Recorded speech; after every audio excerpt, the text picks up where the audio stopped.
Welcome back to Geeks, Gamers, Ninjas, Robot. It's HorsePLAY Live! Today is Thursday, August 13th, 2015. This episode 87, titled the one where we hump the NES, of course. We like our humping days. Yeah. But before we get into all the fun ahead, guys. Mini-me. Before we get in, hump the freaking lasers. before we get into all the excitement ahead in this show, guys, I am joined by everyone's favorite bear lizard, filthy hardcore casual, Mr. YogiZilla himself. What's up, big guy? Oh my god! Sorry.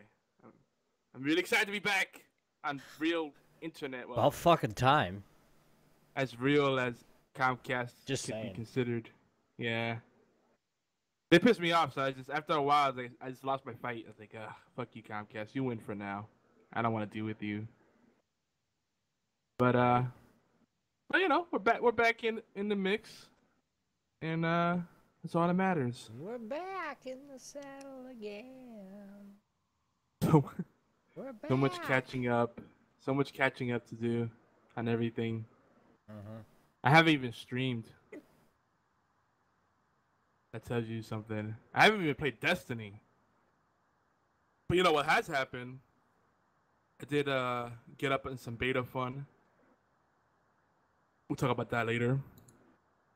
And we had some new babies come into the household, some new family members. Little kittens. For those that are on Instagram, you probably saw the little furry cutie patooties. Did you see them, Obi? Nope.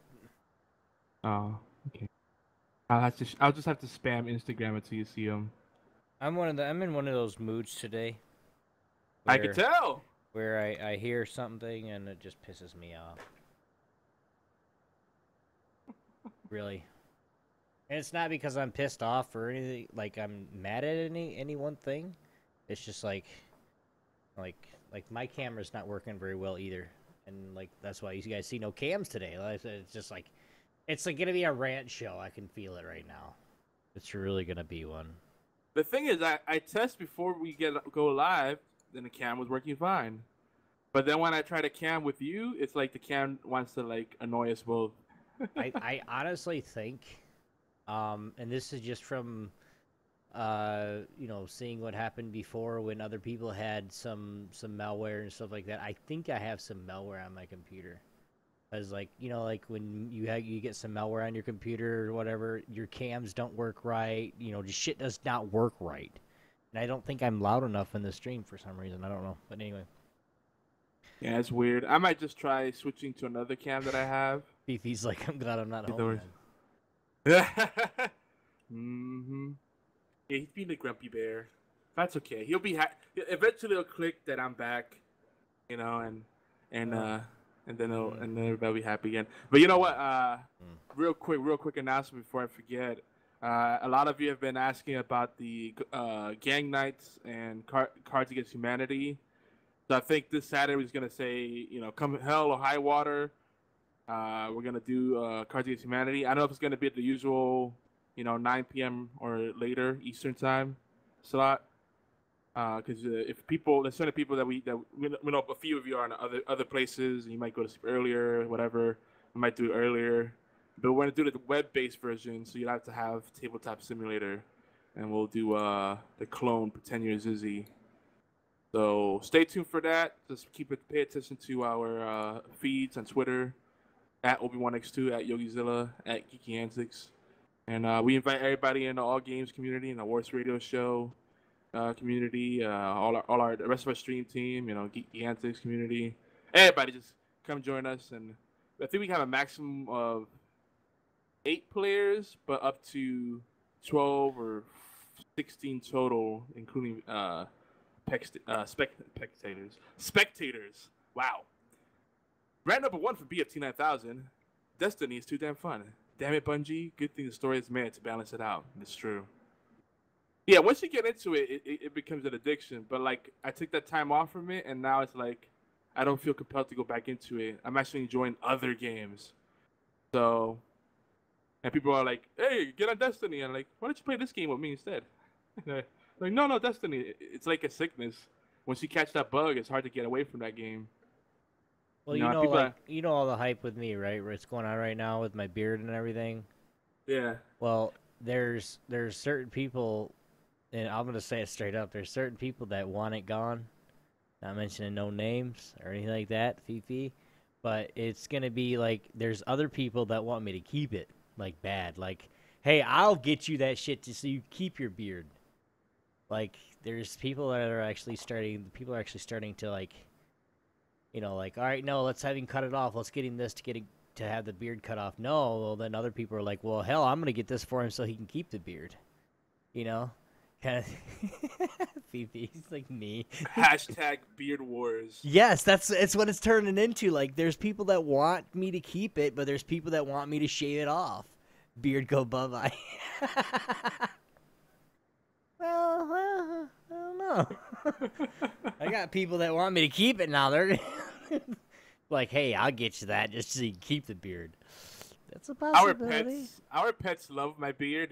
They nestle up in it. They think I'm a fellow furry friend, and we just hang out together. It's really cool. I like it. It's very convenient. I keep snacks in there. I think I mentioned it before. I'm getting deja vu. So, Yogi, since we only talk once a week, what have you been doing this week, man? I'm going there, yeah.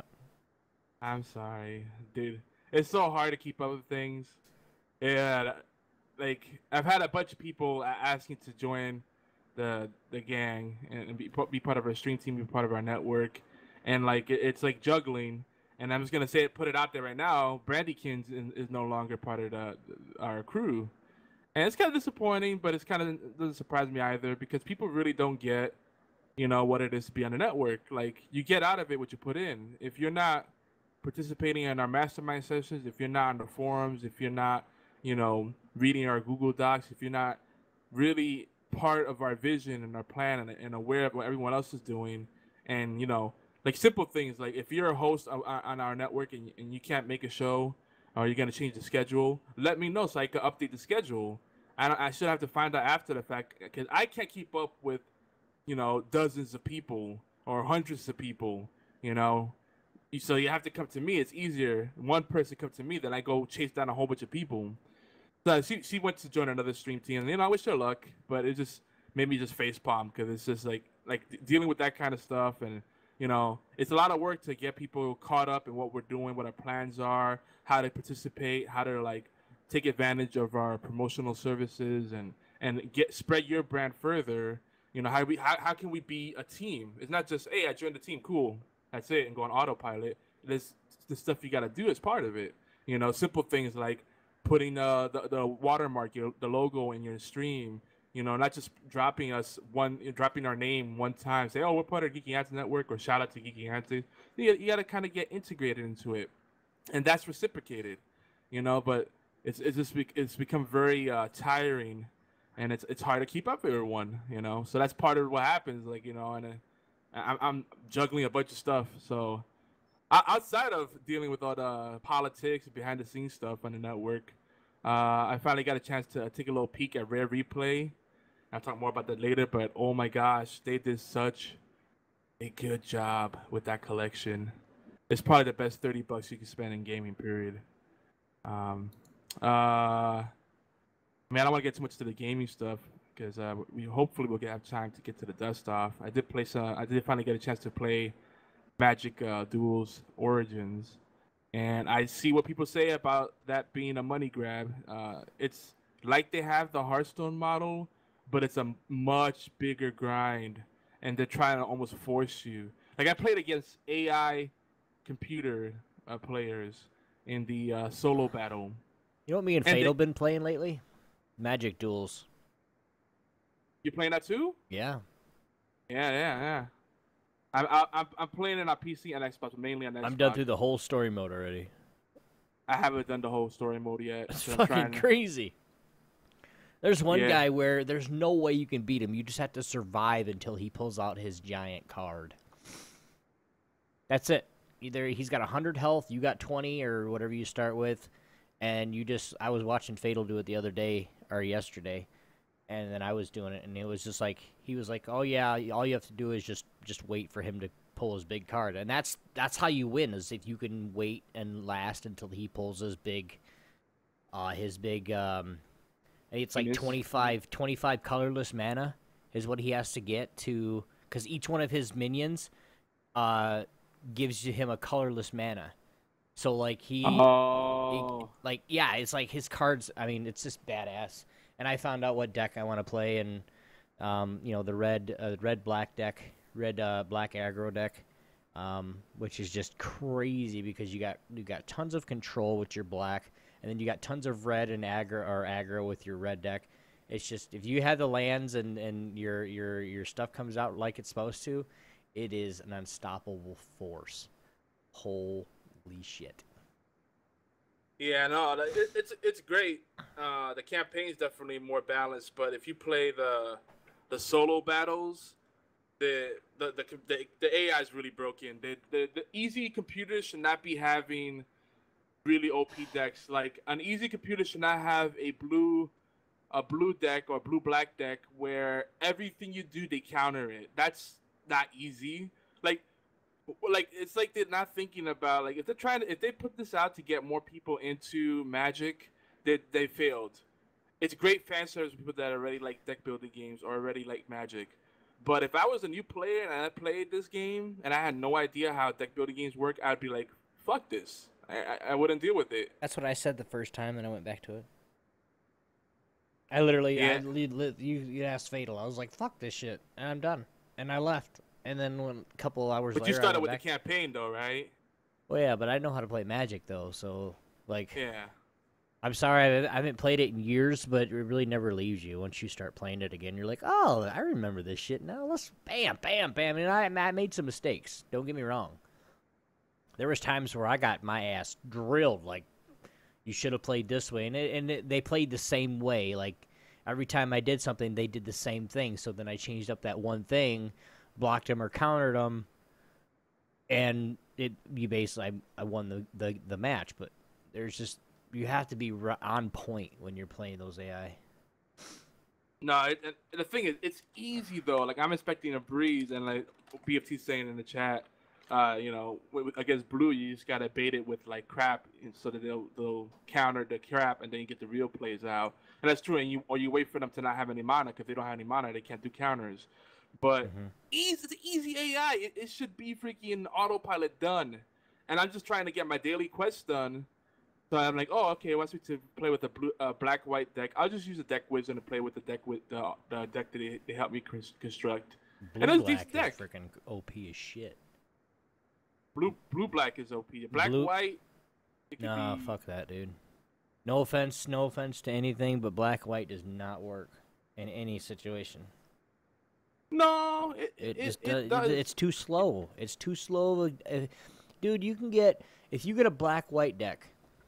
I'm sorry, a blue deck is a slow playing deck. A white and black plays double slow. I mean, it's double slower than what a blue deck is. Not if you just load it up with a bunch of small creatures. Yeah, but then why are you gonna make a black white deck if you're just gonna load it up with a bunch of small creatures? Because you can have graveyard flashback. Bring things out of the graveyard. So you just have a whole bunch of sacrificial lambs. Like, black white's usually about healing yourself, graveyard manipulation, and like overwhelming the opponent. Like, if you get a bunch of flying 1/1 or 2/2 creatures out early on, or 1/2 creatures out, it's really hard to deal with that. You can overwhelm people, And then that's where you go. That's where you go like a black red or a white red, because then you still have the control with your white. Because I just think of a white and black deck is like two control decks trying to make it into one. I mean, like what BFT said, you have to have the exact cards that you're gonna need. Like there's no fuck ups. Like, yeah, you do need a lot of synergy. But like one of those cards where you're like, oh, this might work. No, you need to have cards that will work. Like, it's just. Unless you absolutely like some people that know how to play, that can manipulate that black-white deck, make sure the cards are there, the ones that you need. I mean, for somebody that knows how to play and what they're doing, A black-white deck is just OP as shit. You can play it, but you have to do it perfectly. If you mess up 1 point at any point in the game, you can basically go, oh, I'm done. I mean, black-white could be as aggressive as red, but red might be the only thing that really counters it in most cases, just because red has the haste and a lot of the board damage, board but clear. it's the Zerg deck. I mean, really, if you think about it, it's like you know, especially like if you go red white, you can put some, you know, with the white has some really good counter spells. The blue has some really good counter. Red blue deck, I don't. Very seldomly do I like to put double colors in. I mean, I'm gonna have like a full red with splashes of black, white, blue. This forces you to use 2-color decks, unless you use a custom deck. Then you can make a single color, a mono deck. So that's another thing. I'm glad you brought that up, because if you go through the deck wizard to create decks for the solo, for every mode outside of the campaign, you create decks, right? Mm-hmm. And that goes off your own library, your own collection, and if you use the deck wizard, deck wizard is really good. It helps you take a template and then fill it up with cards, you know, based around a certain mechanic you're trying to go for, right? Like, do you want to go for control? Do you want to go for aggro? Do you want to have graveyard manipulation? That kind of stuff. You know, do you want to have a lot of heavy healing, a lot of heavy buffs? You know, it's going to be a ramp up, you know, pump up kind of thing. So that's cool. But with the custom deck, you could do whatever you want, but it's a little janky the way it works. I have some issues with it, but I'm not going to get into all of it. Hopefully, like I said, we'll get to the dust. We'll talk about it some more. But outside of video games, you know, just tending to the new kittens, and they're so sweet and cute, and they just sleep all day and nurse off their mama. And then Blue's looking at them like, what the hell are those little shits? Like, one tried to go up to her, and like, you know, they can't open their eyes yet, and then Thea trying to nurse off her, and she's like, I like watching our pets just interact with each other. I gotta start filming this stuff. It's great. At least it entertains me. Never a dull moment. Yeah, where is Rakdos? Rakdos will eat this Magic the Gathering discussion. Maybe next episode we'll talk about Magic and just deck building games as a whole. We can go dig deeper. But yeah, I'm enjoying it. I just feel like it sucks that they're being so stingy. That it's a huge grind. Yeah, you can keep grinding out, and it doesn't seem to be a cap. You can get like 5 to 20 gold per match. You know, not counting the campaign. And then what campaign quests or campaign missions and quests, whatever you want to call them, they're a one-shot deal. You get them done, you never get that gold again, right? So, and then you have daily quests, but it's such a grind. 150 gold to buy a pack, and I only have like 70 gold, 80 gold, and I've put quite a bit of time on the Xbox. So that games like this give free-to-play a bad rep. It's free-to-play done the wrong way. They're just trying to force your hand to get the starter pack. I mean, they give you a nice little starter pack, and it's cool that you open the little box, right?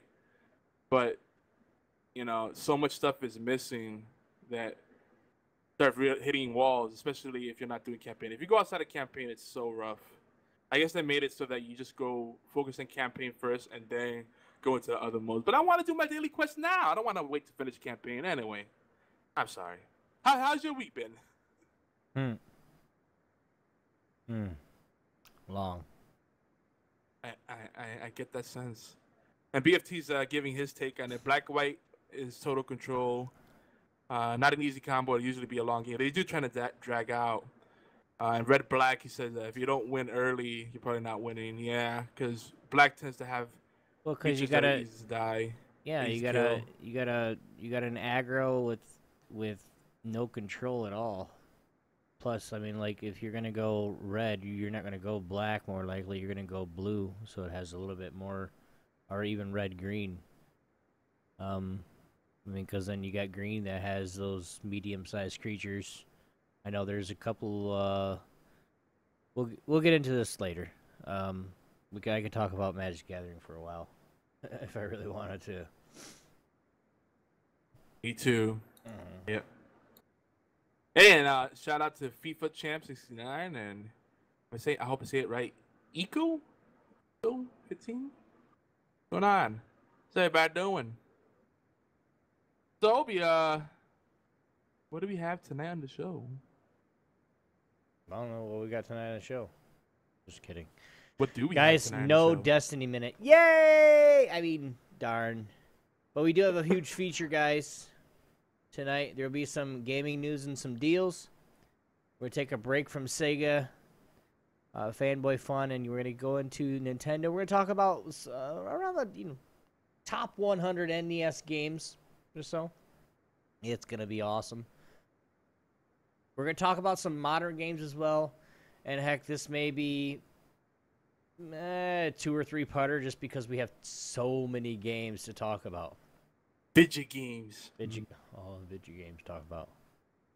But if you guys are new to the video games. Video games. I missed it. All right, but if you guys are new to the show, welcome to our silly party. Woo! HorsePLAY Live is where geeks come to play. And, yeah, we get in trouble most of the time, too. Sometimes on purpose, sometimes not on purpose. That's all I can say. But, guys, we are the flagship. HorsePLAY Live is the flagship talk radio show for GeekyAntics Network in collaboration with AllGames.com. Our show covers all the aspects of geek culture with a special focus on indie and strategy games, technologies. We rant like a motherfucker, too. Well, of course, all the social issues that geeks face, as well as in community events that we do and we love to be a part of. Sometimes we even talk about some tabletop and some retro gaming. And I want to say sometimes, but all the time we talk about food. And that's just because. Not tonight, though. My stomach is tore up. It's part of the reason we started late. Yeah. And look, no Destiny talk tonight, and now everybody's ready for Destiny time. Well, it's kind of 50-50, but BFT got him back into the game. TSC Black Dragon's like, yay, no Destiny! Exclamation point. That's what Obi said. Yay! I mean, darn. and somehow we started talking about Supernatural. Oh, yeah. Because I said Vidya games. He's like, it's Vidya games, you idiots. He's like, and so now I said, Bobby. He's like, I'm on, and this is Black Dragon saying that I'm on Dean's team, Team Dean. Used to be on Team Sam, but he became an Naz last season. Yeah. The chat room is the best part. This is an interactive show, and without you guys, this show doesn't have the same kind of magic because it's based on playing off of what you guys say. Mm-hmm. Otherwise, it'd just be 2 talking heads, and that's everyone else doing the show, and it'd be unremarkable. I don't want to hear myself talking the whole time. Well, while you're talking about the show, Yogi, why don't you let everybody know a little bit more about our show or about HorsePLAY Live?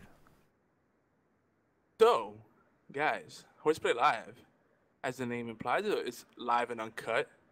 The horseplay aspect has nothing to do with horses. There's no equestrian knowledge here. The horses are cool. All animals are awesome.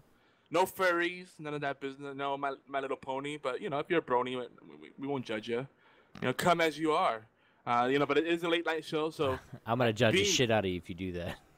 Just saying. He won't judge you, but I'm gonna judge the shit out of you. Yeah, man. Everybody ignores you, so it's all right. They know that you're just salty. No, I'm not salty. Take your salt with a grain of salt. I take my salt with a big glass of shut the hell up. No horses. We could put up horse pictures. There's a cat picture on my side. Oh, I'm lagging. What the heck is going on? Okay, I'm good now. I don't know what's going on with my connection today. I bet you everybody's watching streaming video. I want to know what's wrong with your camera. That's weird. I don't know.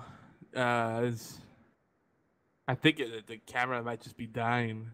It works. You got when some malware in your computer somewhere. No, but see, that's the thing. It works every time except for when me and you were doing the show. That's the only time mine doesn't work is when I'm connected to you. Sorry. It's weird. I wasn't trying to be mean. I was just like, I'm just gonna be like, my camera just don't work today. But Yeah, it's like they don't like each other. Like our cameras are having a turf war or something. Yeah, and apparently mine's winning because it's kicking your ass. I got another webcam. I'm gonna hook it up. It's a webcam that was donated for the blue cam. It's not really being used right now. Just hook that one up. Mm-hmm. But so yeah, so our show, since we're a late night show, sleep deprivation, it rears its ugly head, and we wander off on crazy tangents, and weird things happen. Because the freaks come out at night, and I mean, hey, with a name like HorsePLAY, what else can you expect? Shenanigans are to be expected. I mean, it's in the name. That's it. Mm-hmm. That's what we're about. We're about geek culture. Right now I have us categorized as comedy. Because we do predominantly talk about video games, but I see us more as an entertainment kind of show. So in saying that, guys, if we say something that offends you, what I want you to do is I want you to, well, just get the hell over it, really. If it offends you, we are sorry. But as everybody knows, I'm a dick. I'm an ass. Sorry. It's just how it is. Just kidding. If it does offend you, we are sorry. It's not something that we're trying to do or anything like that. But, guys, HorsePLAY Live is every Thursday at 11 p.m. Eastern Time, 8 p.m. Pacific, on Twitch channels GeekyAntics, and simulcasted right on YogiZilla on his channel as well. HorsePLAY Live Replay is now available earlier on Thursdays at about 5 p.m. Eastern Time on allgames.com. Give us about 5 minutes of your time. It does help our number for our views and our listens and stuff like that. So we would appreciate it if you guys could help us out. It would mean a lot to us. So. Now we did say that there's not going to be much, but we are going to do the little bit that we do have. The obligatory news and rants. Ding! So, guys, us being rather fancy about the whole podcasting thing, it's worth noting that International Podcast Day is coming up on September 30th, 2015. And I think we're going to do something special for it. I don't know what yet. We might do something special. Maybe a community call, like a Google Hangout. Wait, it's when? A series of podcasts, September 30th. Huh. Yeah. I don't know what day does that fall on. It falls on a Wednesday. I won't be here. Wednesday's my only day off, bruh. Okay. Wednesday's the only day I get to see my wife, so you guys have fun. Wednesday's also when the Worst Radio Show, Kevin, Andy, Robbie, and gang hang out. So maybe we'll coordinate something with them, like maybe a community game night or something, or a whole series of events. But I think it's cool. I'm really excited. Like, people talk about YouTube and Twitch, and to be honest, like, I know those are places where you need to be because that's where our audience is. But I'm personally not as excited about it. I think video is a very saturated space, and there's very limited growth opportunity unless you're very lucky or you grind like crazy. For the rest of us, I love podcasting because it has a higher barrier to entry. And that means there's less, noise in the space, less garbage clouding up the space, and you have a higher chance to reach more people because there's a lot more consumers than there are creators. And, I think there's something magical about the audio format or radio, so to speak. So, podcast love, yo. If you want to learn more about International Podcast Day, it's internationalpodcastday.com. That's the website. And we'll probably talk more about that. See, maybe we can coordinate something with them officially. I got to get in touch with the folks that run that site and see if we could work out some stuff, cross promotion, collaboration type stuff. I think they're even doing like a little convention and whatnot, or several conventions worldwide and meetups. So, be cool. And another thing in gaming. Fallout Shelter, the game that many of us were waiting for because we refused to play it on an Apple device, or as I like to call them, Crapple. And I was playing it. I'll admit, I played it on my iPoop, and then I remember why he hate Apple so much, because Apple fans swear that Apple devices are flawless. They never crash. They don't get viruses. I just stopped playing Fallout Shelter because it kept crashing randomly. Sometimes I play for an hour or two and then it will be fine. Since I play for 5 minutes, it'll crash. And then I lose progress. I said, fuck this. I'm going to wait till it comes out on Android. And it came out on Android as of this live show right now. I think it came out either today? Yeah, I think it came out today, the 13th. August 13th, yo. Yeah, about 9 o'clock this morning. Yeah. It's a great game. It's The Sims meets Tiny Tower. It's the best way I could describe it, but it's got the whole survival motif going on, the post-apocalyptic thing going on. Morgana, if you're an Apple person, we won't hold it against you. Listen, we love everybody, but you know, I'm a fanboy when it comes to Sega, right? I'm a huge fanboy about Sega. I think Sega is one of the companies that help bring video games to a mass market, and also help innovate things and take risks no one else would. But I'm not one of those fanatical people that is overzealous and blind to their flaws. I know that the latest Sonic games suck, and it's a shame. It's sad because I like Sonic. I think he's more than a mascot, But I could appreciate people that say that he was born at a time where mascots were kind of necessary to sell, gaming consoles, because they were considered more toys than serious computing systems. But now those days are kind of gone. Crash Bandicoot is unnecessary. You don't need Sonic, and Mario's the only one that's kind of still alive from like that era of gaming. So, and see Black Dragon saying, TSC Black Dragon says, I have an Apple phone and I've had just as many problems out of it as I've had with Android.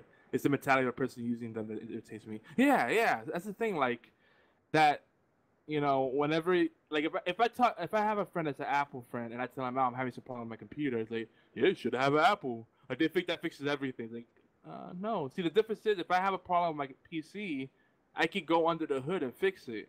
If I have a problem with an Apple computer, it's basically, well, gotta buy a new one, because you don't have access to the things under the hood, really. Yeah, you can hack it up, but that's kind of counterintuitive to be an Apple, user. So, yeah, buy mediocre products at a grossly inflated price. That's the price. Yeah, that's what I feel like. Same thing I feel about Beats by Dre. They're not bad headphones, but they're not $300-400 good. Hell no. I don't even think Sennheiser is worth that much money. That's ridiculous. You could buy an Audio Technica, for a fraction of the price, and it has the same kind of quality. The only reason why people buy Beats by Dre is because they're Beats by Dre. That's all they're paying for is Dre's name. Oh yeah. That's it. And dude, the markup, they have like Nike level markup on those headphones and headsets. The headphones, if you buy them wholesale, you could probably get them for anywhere, depending on what model you get, from $20 to $60, let's say. And then what is that, like 300-400% markup at least? Crazy. They're about $350 right now. It's nuts. But really paying $350, hell, I'm gonna go get fucking another video card. I'm gonna get another stick of RAM. And then I'm gonna go to Logitech and get some freaking actual podcast headphones, or some, if I'm gaming, some G35s or whatever, and spend just as much money as I would for that one headset. And it's not even a headset; it's their headphones. I think they have headsets too now, though. That are shit. But yeah, and it makes me sad too, because like I have friends that I know are struggling financially, but then I can't feel bad for them because they do stupid things, like they buy Beats headphones. Like, why? Like, you don't need $350 headphones. It makes no sense. Like, you could get, like, why do you need that? Now you can't afford to pay your mortgage, or you can't pay your car. It's crazy. I mean, it's luxury. It's for those kind of people that need to have luxury. And I mean, Black Dragon saying in the chat, they spend hundreds of dollars, for the headphones. They have great mids and lows, but terrible highs. It's like BFT. $350 could buy so many bags of burgers. Holy crap, you can. And so many fries. Oh my god. No. no food talk. No, my tummy hurts. But yeah, see, Thorlin says, you know, it's a big deal if I pay more than $20 a headphone. Yeah, that's what I was saying. $20. You know, now if you buy studio monitors, I understand because you want studio monitors is a different kind of thing. You want headphones that you can reverse the cup so you can listen on one headphone while doing something else. You know, maybe you're DJing, and you get a wide spectrum of audio, and so it's better for like editing stuff and seeing if the quality is right. You know what I mean? Mm-hmm. It's a different kind of thing. But even that you could buy. You don't have to spend $200-300. You could get $50 or $100 headphones that are comparable, if not the same. I just don't understand why. I just don't understand why people buy them. Maybe it's just because they say Dre on them. I don't understand. I mean, yeah, as marketing though. No offense to anybody that's bought them, but you're a dumbass. I mean, I'm sure if Kim Kardashian, she probably already has it. Kim Kardashian has booty shorts by Kim Kardashian. Kardashian. I keep messing up her name. You know what I'm saying? Kardashian. Right? The people will buy like, oh, I want my booty to look like her. Because in their mind, like they're brainwashed. Like say, oh, Beats by Dre. Well, he does music, and so he's gotta have high quality standards when it comes to sound, gear. Bullshit. So these can't be bad.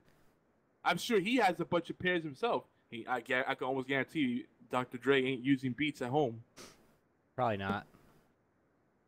And then they're smart too because they also have the software, the service competing with iTunes. Or Beats, he's got some gold beats or something shit that he uses at home. Like, yeah, man, 14, platinum, baby. Yeah. Solid gold, baby. And his his bitches must be heavy as shit. That's solid gold. Well, and his are not even. His are not even the a floor model, like their prototype that he made. He had specially made for him. They're not even the same spec. They did a whole different components and everything, like all top tier stuff. You know what I mean? Yeah. So it's like, why don't you use the things the headset you made? And somebody asked him a question about that. Why don't do you use these headphones? He goes, well, I do, but a modified version is what he said. He uses a modified version of his headphones. Oh, so basically headphones. He's actually quoted saying that? Yes. Wow. But actually headphones that nobody else can get. And if you want them, they're thousands of dollars. Oh, my God. Because he has, so many speakers in one ear, and he can hear, each speaker has its own... Fuck all that, man. That's crazy talk. If you need more than a surround sound headset, if you need more speakers than that, something's wrong with you.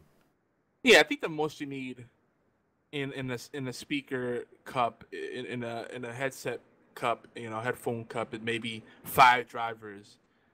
That doesn't necessarily mean it's gonna be great audio, but I can see spatializing the audio so you get a sense of where it's coming from. For gaming, that's useful. Well, like in my G35s, there's 3 speakers in each cup. All right, for surround sound, there's one up front, there's one directly in the middle, and then there's one in back.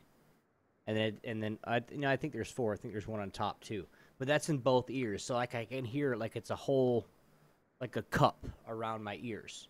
Yeah. More it's almost like a double cup around my ears. I have my ears fully covered, and then I have surround sound from front to back. When I switch it, I can definitely tell because it's like when you talk to me, and then I hear music in the background, or I'm playing CS:GO with the team. I'll turn my I've done it a couple times here in the last couple days where I've had to 1v2 or 1v3 clutch, and TSC Dragon, Black Dragon's seen it, where I would flip on my surround sound, and I can hear everything. And then I just say mute and TeamSpeak, and everybody shuts up, and I can usually clutch if I can hear them. That's what happens, and then I just flip it right off to it. You can say, well, that's a cheat. No, not really. That's part of my headset. I play on the lower setting, and then when I need to do what I need to do, or I need to clutch, if it's a 2v3, 2v5, We've done it before to where we could both hear exactly. We took them out 1, 2, 3, 4, 5 and defused the bomb. So let's get into our derailing though. Yeah. And BFT has a conspiracy theory. He thinks that Dr. Dre isn't even a real doctor. Oh, scandal. But anyway. Now, but do you know why he's called Doctor? There's the thing for you. Guys, next thing we're going up, you guys can think about that. Why is Dr. Dre called Doctor? If you know the correct answer, I will tell you if you're right. If you know the correct answer, you get a prize. Deals for cheap bastards. You guys know we are cheap bastards every day of the week. Now, my wife might not say that. You're not a cheap bastard. You spend a lot of money. But we're all cheap bastards when it comes to getting lots of games for little to no money. Really. Mm-hmm. And while Yogi edits all the stuff, I'm just going to kind of look at you guys and go, yeah. I just thought of something. Blah, blah, blah, blah.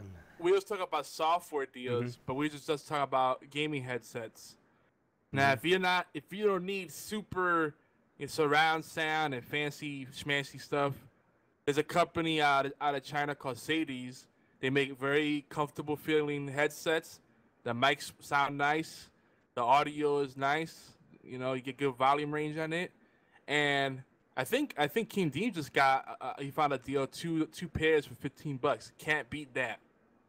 The PC gaming headsets, but you could with an adapter you could use them on PS4 and Xbox One. So nice. Can't beat that, and that way, if one go bad, you got a backup. Mm-hmm. If you spend a lot of money on one nice headset, and then it breaks on you, you're SOL. What are you gonna do then? But then you buy 2 for $15, you got a backup, good to go. Yeah, I don't know. It just depends on how good those. I'm sorry, I don't care. 2 for $15. Are they actual like do they go around your ear, or they just sit on top of your ear? They're buckets. Because they're what? They're buckets. They cover your ears completely. Okay. Well, because some people oh, these are the best headphones in the world, but if they don't cover my ear totally, like my ear sits inside the headset, I don't want them. I have no use for them. Like the rock candy or the skull, the rock, what are they called? The podcast I have, the ones that are for my dad while he's here. Those things, I like them for podcasting. Anything else, not a chance in hell. Because you got to hear, the only thing you got to hear in the podcasting is somebody else's voice, really, and music if you have it. Yeah. You don't have to hear all the extra other stuff, but what are those cheap deals for cheap deals for bastards? Yeah, there we go. Cheap deals for cheap bastards, for emphasis. So yeah, Humble Bundle is still killing it, man. It's been like back-to-back amazing bundles. They got the Namco Bandai bundle. That one's ending the soonest, I think. And if for nothing else, Pac-Man Championship Edition DX. I love that game. It's a great take on a classic game, a game that still holds up today very well. It's Pac-Man on crack. Or LSD if you really want to say. Like, it's trippy as hell. It's got all these kind of crazy colors going on. It's super fast-paced. Oh, I love it. They have a Dungeons and Dragons Humble Bundle with the comics, the IDW comics in there. And that one, I think if you pay $10, you get or more, you get the whole shebang. And it's a lot of comics in there. I think it's all digital though. So, but for $10 you can't go wrong. And I'm kind of tempted by that too, because I've been kind of getting back into that Dungeons and Dragons universe. I didn't think about going back into Baldur's Gate. That's another discussion. And then they have actually there's another one I just found out about that just came out today. The Boy from Space, I think it's called, bundle. It's the weekly bundle, and it's all like space-themed games. So far, they have 6 games in there. But if you like space, anything space-themed, check that out. I haven't looked at all the games yet, but that one just came out. But what's neat about it is that the cards that one supports, it helps support the Challenger sensor. That's kind of neat. You can help launch probes into outer space and probe people and aliens and stuff. And last but not least, one we mentioned before too, the Warhammer slash Games Workshop mobile bundle. That's all mobile games, I believe. So the name said mobile bundle, obviously. I haven't played any Games Workshop stuff on mobile yet, so I wonder how that works out. There's somebody that wants to join us. Oh, is it someone that perhaps we haven't talked to in a long time? I talk to her all the time. I don't know about you. Oh, well, excuse you. I was gone. All right, someone I haven't talked to in a long time because I was gone for like a week without real internet. Bastard. Gotta ruin the moment. I'm bringing her in. Dramatic pause. Dramatic pause for. Need help right now. Okay, yes, I moved and I've been getting all the technical stuff behind the scenes done so that I can properly promote. No, so I can properly promote like GeekyAntics the way that I really have been wanting to, so I can really get this, get the gang going, or at least do my part, and it took a lot longer than I thought, and I couldn't get everything perfect, and yeah. I just thought you didn't love me anymore. No, I got every time I Skype Ivy Loud, it's like a one-word answer. I'm like, dang. You know, like when someone's mad at you, they just say one-word answers. Like, no. Yeah. Yogi, we took It's a collective decision. We all voted, and none of us like you anymore. We like. Sideshow Bob's in the building. What the hell? Ask FM asks.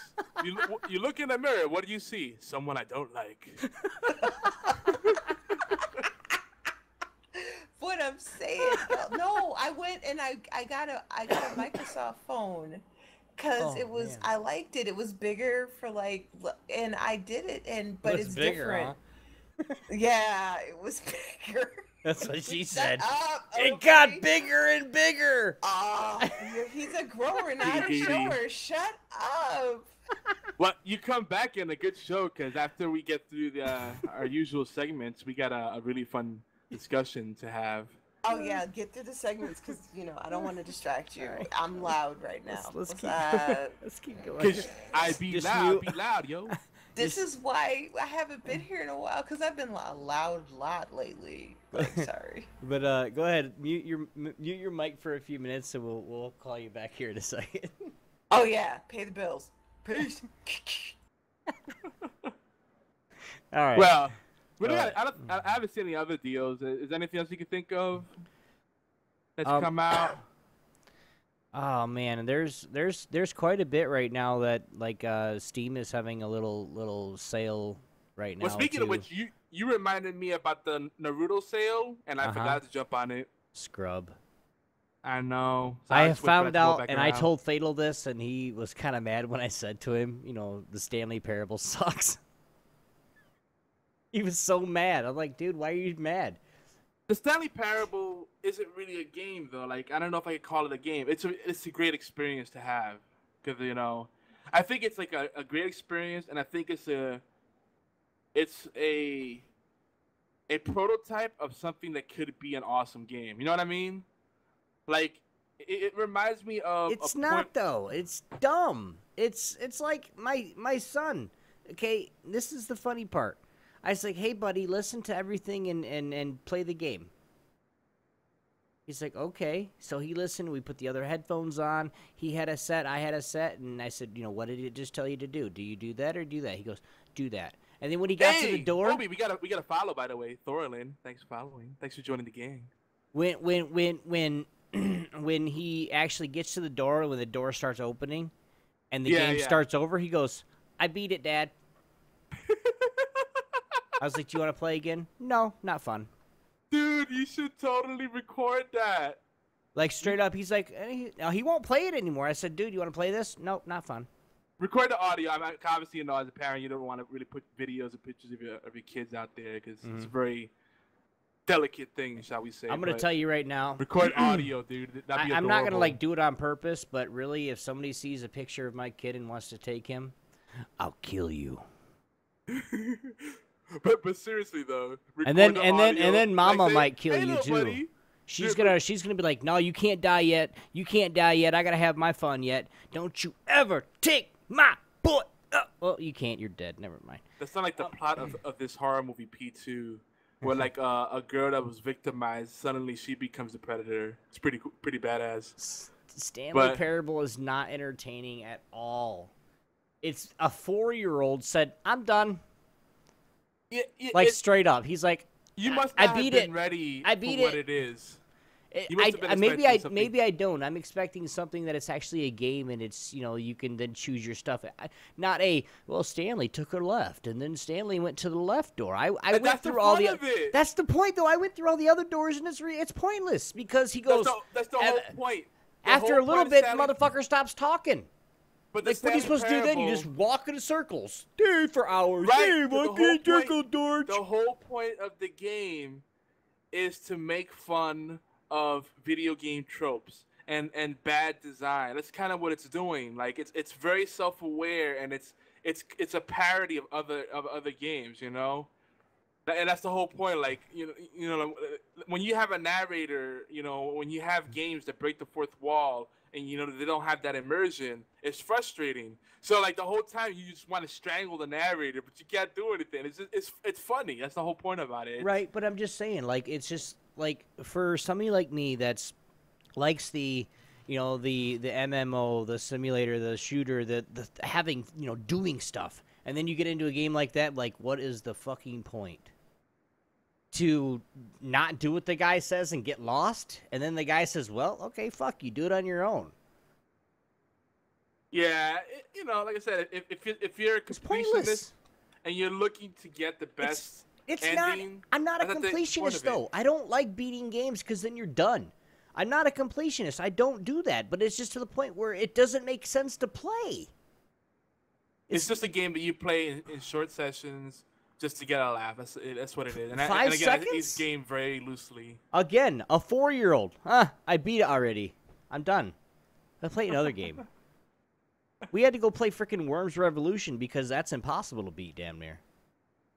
Oh, I love Worms. And there was a time where he was playing with my mouse using my keyboard, sitting on my lap. We were playing the Hunter. Oh boy, shot a bear. Nice. 4 years old playing this game, and I'm gonna start getting the gameplay from him. If you like the Hunter, have you tried the Long Dark yet? I got the Hunter. I bought the game because it was on sale, and then somebody actually bought me the $50 pack for a year, to where I could hunt any animal anywhere. I got like 28 extra items or some shit like that. Somebody got it for me, so I was like, I'll play it, sure. So I'm actually learning how to set stuff up, and we're actually going to do a stream series to where we go hunt certain animals, and actually, yeah. You need to have the feature in there, like Rainbow Six Vegas, where you could scan your face in and have your beard in game. That'd be awesome. Oh, that'd be so awesome. You totally fit in that world. But you might check out the Long Dark, if you get the demo of it. I think it's a game that might be right up your alley. Right, I have seen that, and that's something I would get and play. The comment about Worms, I think Worms are like any Worms games. It's something that you with friends, like if we have like 5 or 6 people on. I think there's only like 4 teams, but if you have like 3 or 4 people on, and then you play Worms all against each other, and they call it a red eye stream, and just stream it, and just everybody's getting drunker and shit. When you lose one of your Worms, you have to slam a shot or something, or you have to slam a beer or whatever. You can get on stream and spend 4 hours in a stream, and everybody's drunker and shit, and you got to shut down the stream because you're ready to pass out. That game, you know what it is I love about that game? It's very simple. It's a quick fix, or you can play it for long sessions. Like you said, it's fun with friends, but it has personality. That's something a lot of games lack. And it's so much personality that you could customize each of your Worms, not just the aesthetics, but you could customize some of the Worms versions. You could change what they say when they die and what they do when they die. And it's just so funny, just having a custom quote, I have Goonies never say die, Well, I have I have just the Revolution one. But like if they go on sale again, I'm gonna get a bunch of like I'm gonna get all the little ones. I mean, because at one point they were like 99 cents and I didn't jump on it. You know, there's like 10 different games with worms. I want the newest one. It looks fun. That's just to me though. But Yogi, let's get into some more the Humble bundle you were talking about. You didn't check on that. G2A, is there anything good on that? I think that's all the deals. Just to recap though, so we keep things moving along. The games with gold, Assassin's Creed Black Flag, Massive Chalice, Plants vs Zombies, if I'm not mistaken. Mm-hmm. I feel like no, wait, those are the old ones. No, it's Metal Gear Solid, Ground Zeroes, Metro, and what's the other one? It might be PVZ. But anyway, check it out. It's a new rotation, and you know they do a few games every couple of weeks. I can't remember what the other one is. But anyway, are we ready to? I think we should just jump right into the feature. We gotta have enough time for this. We do, and we got a couple of people ready for it too. Yeah, let's jump ahead. I'm excited. Come on. Go, Excuse OB. me. Stop You know what happened to dilly-dallying. the last person that tried to rush me? I took more time than you want me to. Is that the whole my father did that once. Once. Is that what you're doing? Not Give me really. that bit. I can though, if you want me to. I mean, I will. Guys, time for the feature discussion. And now it's time for our feature presentation. Dun, dun, dun, dun. I don't know the freaking tune anyway. Yes, but don't forget, folks. Since we already have people joining us in the Johnny chat, Dangerously great movie. if you want to connect with us, if you can't join us live, I do want to mention this. Obi can be found at Obi1x2 on Twitter. I'm at YogiZilla. We have the at GeekyAntics Twitter. We have GeekyAntics.net. We're also we hang out over at allgames.com and a chat over there on IRC. We have a voicemail line, 206-415-4987. What's the phone number again, Obi? That's 206-415-4987. And Obi, do we have an email address where people can reach us? Why, sure we do, Yogi. You can email us at mail@geekyantics.net. And may I borrow your grape poupon? Fuck off. Get your own damn mustard. You can't have that grape poupon. I always was waiting for them to make a nasty version of that commercial. And yeah, that probably wouldn't be good. Or a redneck version. Hey, yo, can I get some mustard? Hell no! Get your own damn Grey Poupon. Poupon. Poupon. You gotta separate the syllables. No, I can just picture people just dropping their pants and farting all over the place. Here's your Grey Poupon. That's kind of far fetched right there, bro. It is. Mm-hmm. And I also want to thank our sponsors and everybody that donates to OB and myself, to the network, to help us do the things we love. Donate you can to see a lot Obi. of our. Don't nobody donate to Obi. You just said people about you a $50 subscription. Get out of here. Anyway, for all our heroes, our Hall of Heroes, you can find them over at geekyants.net/sponsors. But Obi, what's our feature? What is our feature? What is our feature? I don't know. What is it? The 100 best NES games of all time. Now, I'm sure we're going to have some other comments in here with this for this feature. Ivy Loud, of course, the one, the only. And TSE Black Dragon. What's up, guys?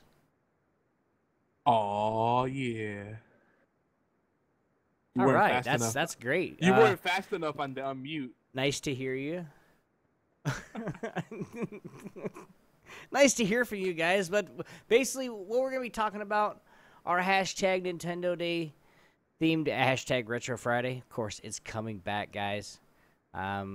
We're clearly fearing, or Yogi's clearly feeling some retro gaming coming out. I'm not. I'm tired of retro right now. I want to play Now. Now. That's the same, isn't it? Yeah, sadly my intro was very delayed because I double muted myself. That's scrub. Both by the mic and the mute. I just said in one spot. I didn't do the whole thing. I've done that before too. You Be told double me to be safe. quiet. I mean, I could say a few things, but you said push. No, but then I just said hi. Never mind. Anyway, we've even talked Sega in the last week, but now we're going to get back into talking a little bit about Nintendo. Well, we're going to revisit Sega. I'm not over it. Soon I'm enough. not ready.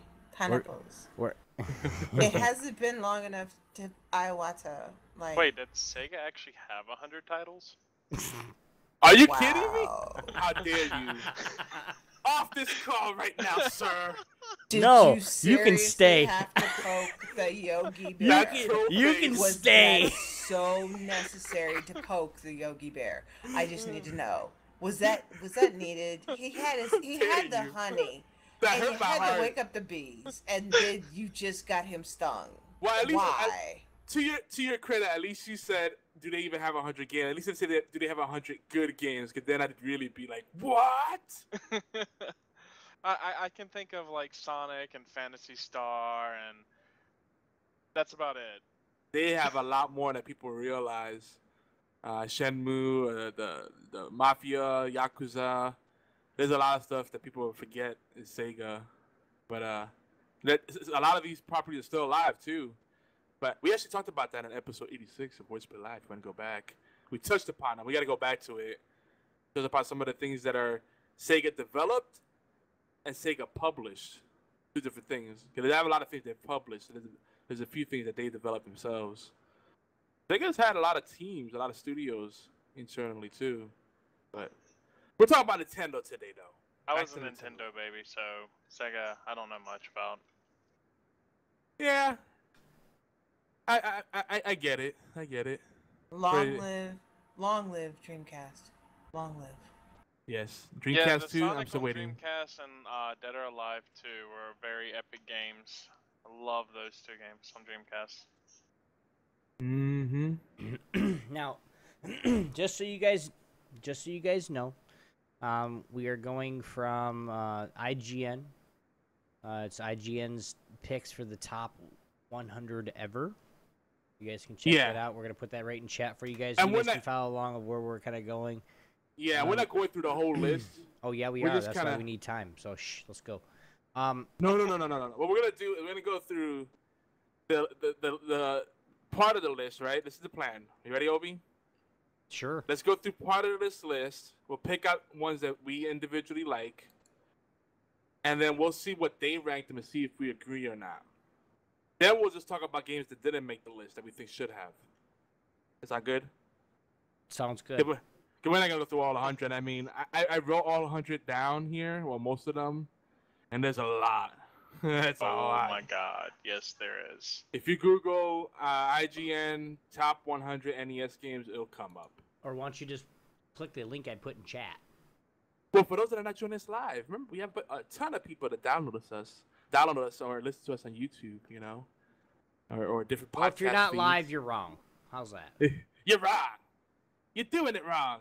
No, we appreciate everybody, but we prefer if you're here live. The hell over. Go ahead, Yogi. Let's do this. We're doing it. We're doing it. I'm doing it and doing it and doing it well.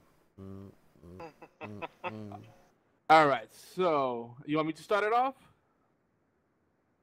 No, I was just saying your name because I liked saying it. Yeah, I was making sure you know what you're saying. Here's your All sign. right, so the first one that sticks out for me is Adventure Island 2. Now there were a lot of Adventure Island games on the NES. I think there were 4, if I'm not mistaken.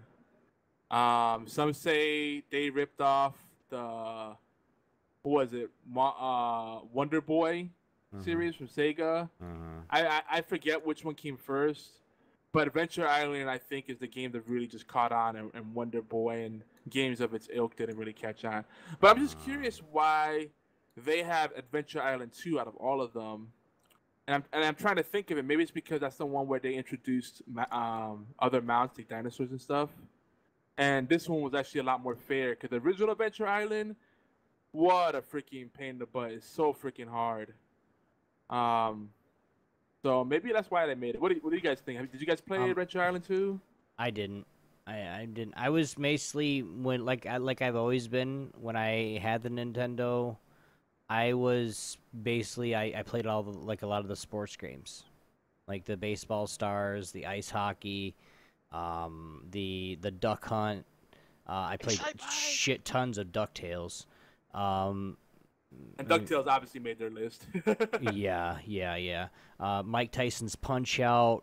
That's a good game. There's a bunch more. I'm kind of scanning over the list. The Tecmo Super Bowl. Oh, come on, man. That was just... Yeah.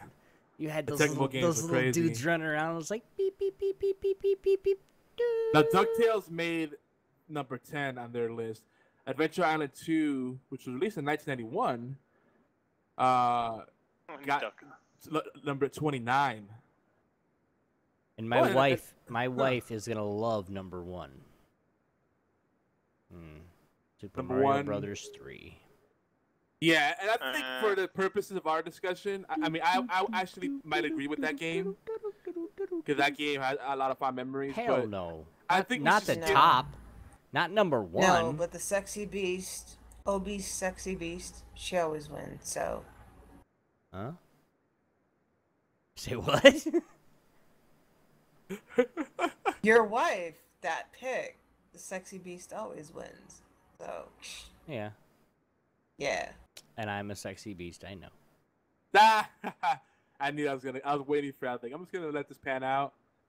But Mike Tyson's Punch Out made number 7. I think for our purposes, we'll skip all the like mainstays for Nintendo, basically Mario and Zelda, with the exception of Mario Brothers, because I think Mario Brothers is the one that everybody forgets about. Like Mario was in Donkey Kong, he was also in a game called Mario Brothers, not Super Mario Brothers, Mario Brothers. Let's see, what did they put Mario Brothers? Number 91. Yeah, Mario Brothers is not even on the. I mean, it's way down. Like Super Mario Brothers was number 3. And the one thing that I think should be number 1 opposed to Mario Brothers 3, is The Legend of Zelda. I really, honestly, truly think that should be number 1. Yes, Mario was the one. Was the character or the mascot per se for Nintendo, but still, so was Zelda. So was Link. I mean, come on. I played. Number 1 slot is I for played a lot more than just Mario. But I played. I don't know. There's a lot of people that played far more Zelda than they ever did Mario Brothers. Like they were. I don't know why. It depends what you're into. Why Mario Brothers, Super Mario Brothers 3 is top. I could say top 10, but not number 1. No way. But yeah, I mean, like that's the thing. Like it's a very different beast. Like, do you like exploration and adventure, or do you like, more like action platforming? Yeah, so it's a different thing. I get it. I mean, did anybody ever play Battletoads? Yes. Okay. You want to know? Then this is one game that I really think should be near near top 10. Maybe not necessarily top 10, but 11 or 12. It was 40.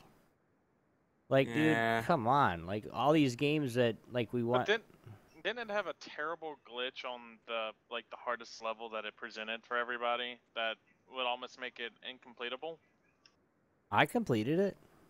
It wasn't a glitch. It was more like it was just super hard. Like it went from reasonable difficulty to super hard out of nowhere. And a lot of people never saw past. Was it stage 2 or 3? I think it was the second stage. Well, no, it was the third stage. The second stage was when you went down the shaft, and then you got down to the rat area, and then after you beat up a bunch of the rats, you go on the freaking speeders, and it's ridiculous. Hey, you just got to be faster. Most people only saw like 10% of that game, sadly, and then get through it in the trash out of frustration. There was a game that I played. It had a certain peripheral that went with it. I can't remember what the name of the game was, but it had like a foot pad, like something that you would have to hit to run, and it was a running game. I can't remember what it was, but it was kind of like Duck Hunt had the gun. This game had an actual like On pad. NES? Yes, on NES. And We're you talking would about look track and field? Yes, thank you. Yeah, that's a good one. Anybody ever beat Cheetah legitimately, like actually standing up and running? Or did Yeah, you have to I think sit it was down impossible. and- You had to sit down and tap your feet. I did. I didn't have to. I didn't have. I could. You can't run that fast, dude. Because you gotta get it, dude. At one point, I actually put my hands on the ground and pad back and forth because I could do it faster with my feet. And I finally beat him. No, okay. I got cheated, and then it was like the first one. He's like, I- "Oh, you raised Cheetah. He's Homeboy the took fastest." steroids, and then man. you raised Cheetah jumping. Now you have to jump and run that fast. Oh man, Remember the good old days. Mm-hmm. we got a lot of buzz in the chat. People See, saying their they didn't favorites. even need the Wii. They had exercise right there in the beginning. Yeah, see, Nintendo was always on the cutting edge when it came to like kind of little gimmicky gameplay mechanics, you know. Mm-hmm. But it was fun, you know. They just didn't follow it through all the time. Like, remember the little robot they had, Rob? Mm-hmm. But that was neat. But it broke half the time if you weren't careful. You didn't want any animals or babies around it. But that's another story. I think actually worth a pretty penny now. I think too. I think. But one of the very first games besides like Zelda and Mario I played was Blades of Steel. Is that one of the first? It was like, what was it? I want to say 89. I'm trying to find it. It was 1988. Blades of Steel. You're 88. But it That was was a like really one of the good first games that I've ever played. good that ice was, hockey game. It was an actually good ice. Like it was, like you had to. It wasn't one of those, because there was a plenty of hockey games where when you stopped, it stopped exactly where you stopped it at. Like it actually kept going with the motion, the momentum, and then it was actually you actually had to do it right. It's a Konami game. Mm-hmm. Konami, how far you have fallen. Latest suckers. I remember Blades of Steel now that you mentioned. I was like, Blades of Steel, it sounds like an assassin here it game or is. something. And then you 24. said hockey. I was like, oh! And it hit me right in the forehead. So. Now let's go back to Mario Brothers real quick. I want to give Mario Brothers a little bit of love. I'd be loud. Were you into original Mario Brothers? Feeling in the cut over there. I'm trying to bring her in. No, I heard you. It was more along the lines of like at the time I was like listening to music. Oh, okay. And the music was going really like nicely with what you guys were talking about. And then you said what you said, and for a minute I just was about to just listen to your voice echo into the song, and it was like, oh no, that's my cue. I pause music. Hello. Hi. Hey everybody. Brain. Not every beat's a rave beat, Yogi. I know, right? He don't understand. It's like every time. I like that that bass. Like really, dude? Like everything. Like no, we're slow dancing. We're doing the waltz, and all of a sudden. No, goddamn, what the fuck, bro? I'm gonna need you to slow that. Like, down. Oh, I be on my suit and tie shit. Excuse me, I swore. I be on my suit and tie. Shit. So Mario Brothers, yeah, God. like Luigi and his brother, like Mario. That's it. Mario. I'm always down for the sidekick. I don't know. I'm Sidekick Chronicles. I think the underdog is always overlooked. Like everybody thought it was Thor, and no, Tom Hiddleston proved it's Loki. Go Bowser. Oh my God! But It's Loki. One Go thing Bowser. about this game that I think I want to mention is a lot of people played Mario Brothers like assholes. Like they played it versus mode.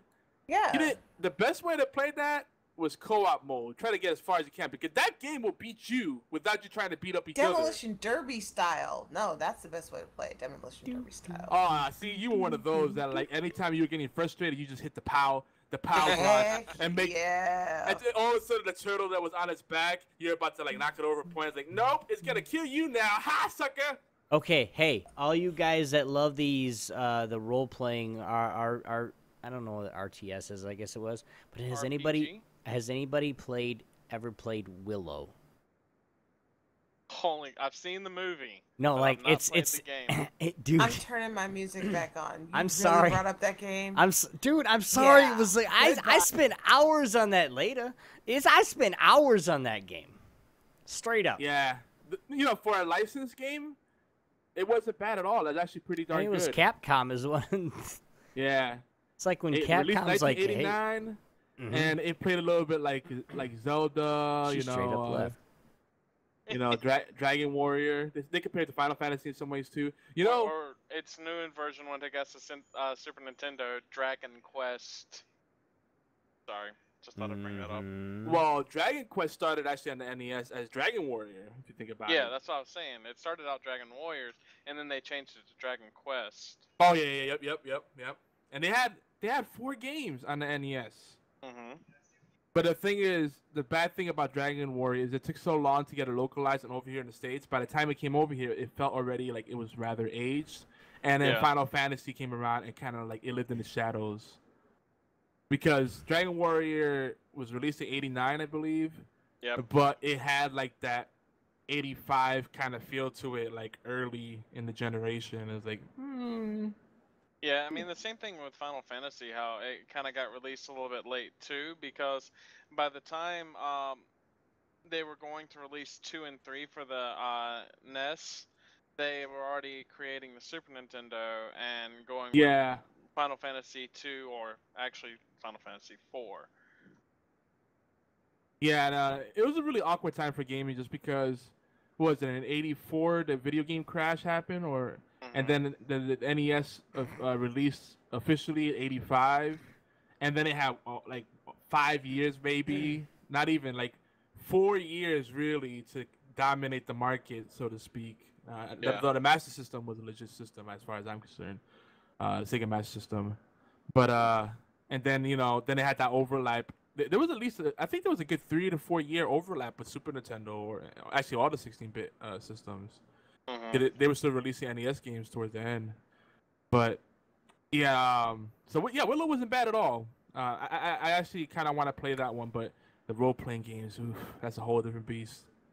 Another one I want to mention in that same vein is Crystalis. Sure. I've always called it Crystalis, but apparently I've been told it's Crystalis. Crystalis sounds better to me, if you ask me. You didn't know that? It's like Crystal. It's not Crystal. Crystal. Crystal, yeah, that's what they're drinking on there. IGN put that game, and it's an SNK game. They put that on number 42. This game looks really good for an 8-bit game, I have to say, and it plays really nicely. And it's got like some pseudo 3D areas too, so definitely worth checking out if you like role-playing games. And you could go. A lot of people compare it to Zelda. But, did you guys play it? I have not. Ooh, Fatal Blades, Spy vs. Spy on NES is one of my honorable mentions that did not make it to IGN's list. And I think that game was a great idea. It was fun to play. It was like, I'm surprised no one really has taken that idea and built upon it, really. Like a game where 2 spies are fighting against each other, setting traps and looking for like trying to complete missions and stuff while trying to screw each other over. And it's so funny, and it's like a comic, watching a comic strip. All the gags unfold. It's great. I thought there was a comic strip out there, because I know I've seen it before. Oh yeah. And relevant, yeah, because I mean, Mad hilarious. Mad Magazine. That's where Spy vs. Spy got started, if I'm not mistaken. Gotcha. Yeah, no. I mean, the influence in the game is clearly there. But if you played the game and you didn't know about Mad Magazine and Spy vs. Spy, you can still enjoy it. Like it's a licensed property where it's just fun in itself. Gotcha.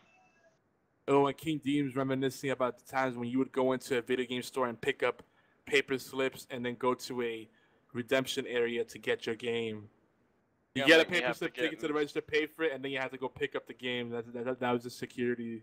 And remember looking, like, if they left the door open, like it would be like a gate and a window type thing. And then if they left the door open to the back area, the stock room, and you saw wall to wall of video games. And back then it used to be exciting because games came in big boxes. They had inserts, posters, and little doodads in there, instruction manuals. Now you don't get any of that shit. Makes me sad. Yeah. We could have been sitting on bank if we could have gotten some of that stuff and kept it pristine. I still got a lot of my NES stuff pristine, actually. I think I have. I mean, I have a lot of the original boxes because those get beat up pretty easily. But I have like a lot of original manuals. I've seen some like SNES games go for hundreds of dollars, even used, still like mega expensive. It's ridiculous. I would hate to see what SNES or NES games go for. Just like if you actually had an old Link or Zelda game that was like never open thing and probably go for a crap ton. I think the most expensive game on Super Nintendo right now might be Earthbound. Yeah. That was a limited release, and if you have it complete in box, what they call CIB, I want to say it's like $200-$300. Gracious. The NES stuff is actually more expensive because it's harder to come by now. So. Yep. Go figure. So someone asked if Star Tropics made the list. It did, and that's another one I would love to go back to. Another great role-playing game. It has an overworld like Final Fantasy, and then it has like little action sequences like Crystallis had and other games of its ilk. Keep saying of its ilk. I like the word ilk. But yeah, Star Tropics is definitely up there. Let's see what else we got here. Yeah, that's why I was just saying that Fatal Blades. I think that's why Adventure Island 2 made the list where it's at, because the other Adventure Island games didn't make it. But 2 out of all of them, it's like, oh, because you had the dinos and you had the boomerang, and like, yeah. But what else do we got in this list? I'm sad nobody's mentioned anything about Castlevania. I mean, even if you didn't like the game, the music was great. Yeah, again, Castlevania to me is up there with Mario. It's like it's a game that doesn't go. You don't need to mention Metroid too. Like, duh. You're like, duh. Like, you know. Same with Mega Man. And actually, on this list, they have Mega Man 1 through 6. Yeah, and I think Mega Man 2 is on the 4th spot. Yep. Runner up to the tripod. Wait, so where did they have Mega Man 1 at? Mega Man 2 was definitely one of the hardest. 90 something. Oh, they have Mega Man 1 at number 30? I don't know if I agree with that. Scrub. Let's see what they have Mega Man 6 at. Some people say that's the hardest one. Mega and Man that was 6 released late into the cycle. 1994. 58, dude. They have it at number 58. Interesting. I wonder what they're basing this list off, like what they're actually, like what they put in there, whether it's just like what people voted or if it's actually like sales falling in with popularity and things like that. I think let's see. IGN lists are compiled by thousands of different, like thousands of people. Where they do probably, it doesn't say how many, but you're probably looking at 5 to, you probably think of like 5 to 10,000 people. They take a poll or something like that, and then they compile the list from there probably. Right. Or it might be IGN's favorites. You never know. Yeah. Yeah, I think this one is their favorites. That's what I was reading. It's like they're celebrating some milestone with Nintendo, and then they said they're gonna pick their 100 favorite NES games. And if you look at each of the ones they pick, they have like one of their editors, one of their staff members, share their fondest memories with the game. So it's kind of cool. It's a more intimate article. That's why I like it. It's not the usual, Cause I don't like the big media outlets when they get all pretentious and all hoity-toity. It's like when they share like more personal stories. I think that's cool. And then we can relate to that, right? Yep. But there's a lot of stuff on this list. One that I want to mention, and actually I'll mention these 2 back-to-back that I'm a big fan of, that I think a lot of people missed. And I think they're both Konami games, if I'm not mistaken. Well, Jackal definitely is. So yeah, Jackal and Ikari Warriors. Or I think it's Ikari Warriors. Did you guys play these? That don't sound familiar to me. They were both arcade games, if I'm not mistaken. Jackal definitely was. No. And they were both 2-player co-op. Fantastic, like, kind of shoot 'em up type games. Ikari Warriors was the one where you could go into tanks and you were like little soldiers, and it was top down overhead view kind of thing. And you could shoot machine guns and throw grenades, and it's kind of like Commando. It plays a little bit like Commando, but it was pretty brutally hard. And then Jackal was a similar kind of thing, but what's neat about this game is that it had huge levels where you could go up, down, and then left to right, and like kind of massive stages. It almost had like an open world kind of feel to it, and you were basically driving little jeeps, like little Humvees, and shooting at people while driving around. It was really neat, and they had some pretty epic boss battles in that game. The arcade version I would definitely recommend if you ever get a chance to play it. Jackal's one that I think a lot of people missed. And again, I wonder, Konami, what are you doing with all these properties? People, please just sell them off. Sell off all your property to Sega. Someone that could do some good stuff with them or something. And that's a good joke. Sega or Microsoft? But Sega's great publisher. Stop it. Stop hating on Sega. I'm just teasing. Yeah, I know. Now one of my favorite old time ones that was a very very difficult game is Ninja Gaiden. Yeah, that's almost on that same list of like you don't even have to mention it because. You think so? Yeah, it's ranked 17 on their list. I didn't think it was that popular until it got to like when they started announcing it for like PlayStation and stuff like that. I think a lot of people have gone back and played the older games after playing the ones on PlayStation and Xbox. I can't think of many people I've run into that haven't played Ninja Gaiden. Can you? I could maybe. I guess it depends. It's a pretty good game, but it also makes me think of another game that was not necessarily not similar to it, but another fighting game. I believe it was Dragon Warriors, where you're the two brothers. And you're Double going Dragon. through, and you're Double Dragon. Thank you. Good gosh, I'm terrible with names. Yeah, you just wanted to say dragon, didn't you?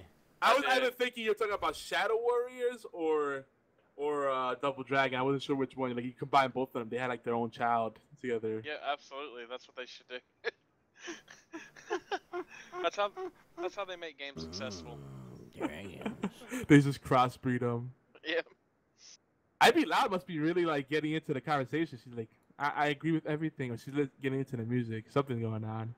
Oh, she had to go for a second. She said she'd be right back. Oh, okay. But speaking of Double Dragon, that's another game I think goes without saying. The original Double Dragon didn't make the list, but Double Dragon 2 and 3 did. I think I would agree with that because Double Dragon 2 and 3 definitely had more polish. Double Dragon 3 made 55, number 55, and I think Double Dragon 2 actually went low on the list, 83. I don't know. I think I might put Double Dragon 2 a little higher than 3. I loved 3 because you get to play as different characters and you basically recruit the bosses as you beat them. Mm-hmm. But Double Dragon 2 had the epic plot twists, and it was like, it was such a jump from original Double Dragon. It was pretty basic beat 'em up, but it was a great game. But then they added all these special moves to Double Dragon 2, and it felt like completely revolutionary. You know what I mean? Like, yeah. It was a huge jump for the series. Now, while we're still kind of on this whole fighting genre, I don't agree with the placement of one of the games on here. It's actually number 98. And tell me if you agree with it being there. Which one? TMNT. The arcade game or the original game that came out? The original, it looks like. Let me see. Oh, yeah. The original 98. Huh. Can't believe that's actually ranked 98. You think it should be higher? What would you rank it at? I would probably... Well, Teenage Mutant Ninja Turtles 2 is 41. TMN2? I think that... Yeah, TMN2 is actually 41. I think it should be higher than that. Like, number 1 should be 50s or so.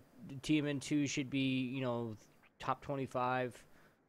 I mean, hell, we could always argue with, where we think things should be at. But, like I said, this is the IGN's. Yeah. Whoa. I just thought those were, they were really cool games. And they added, For what it was actually a really good game. It was really difficult. That's one thing that you lose out with a lot of the newer games, except for like the Dark Souls series, is Yeah. difficulty.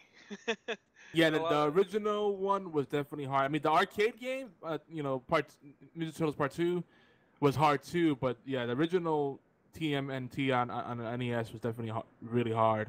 Maybe and then I think because a lot of people didn't get that far in the game and get to really appreciate the things that happen in the game. I mean, most people died before they even got to the underwater, section. Now, do I keep? Yeah. I thought I kept hearing someone in the background. I thought I heard someone in the background. Never mind. I thought I'd be loud and snuck in. I thought I heard someone giggling. I'm hearing things. You know damn well. If she's here, you're gonna know she's here. I mean, her tag kind of explains that. I be loud. She can be quiet sometimes. She's only quiet when she's just not talking. That sounds like me.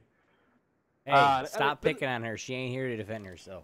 There's a lot of good picks on here. I'm just gonna kind of go through some other ones. All right, here's another one, guys.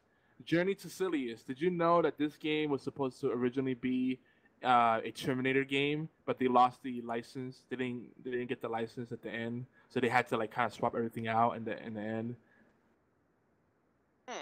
Yeah. Did not know that.